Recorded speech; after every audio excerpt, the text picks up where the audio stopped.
ព្រ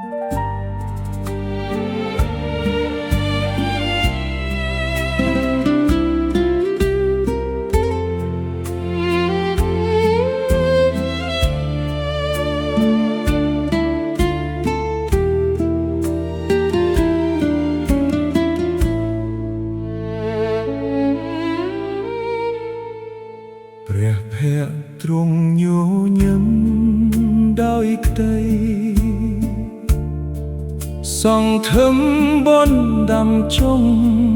ក្រោយគូនចៅរួបរួមគុំបីបនដោយទ្រង់ហែលឆ្លងហើយមហិតឆតាប្រទេសយកខ្មែរធ្វើឈ្នន់ស្ទើរគ្រប់ជំនាន់មិនដែលរង្គៀពងរីមហិតឆੰតើឲ្យខ្មែរវិនិស្សមហិតឆតាពោពីខ្មែរស្ទើរដាច់ពូជនេះជាមេរៀនចងចាំគុំព្រានព្រះរាជបណ្ដាំខ្មែររួមសាមគ្គីកិច្ចពីក្រញ៉ាំបរោទេឆ្វេងស្ដាំទើបបានសុខសាន្តច្បាប់កតេយុត្តព្រះអង្គមុតត្រួសត្រាយទុកឲ្យមុនពេលលាលោ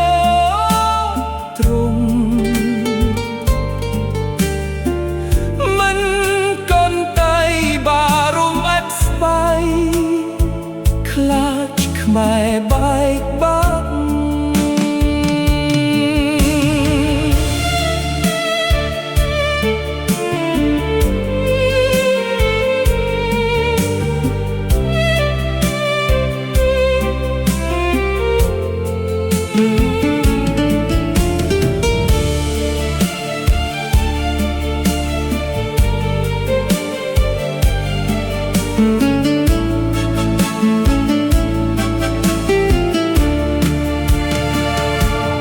នេះជាមេរៀនចងចាំគុំព្រានព្រះរាជបណ្ដាំខ្មែររួមសាមគ្គីកិច្ចពីក្រញ៉ាំបរោទេឆ្វេងស្ដាំ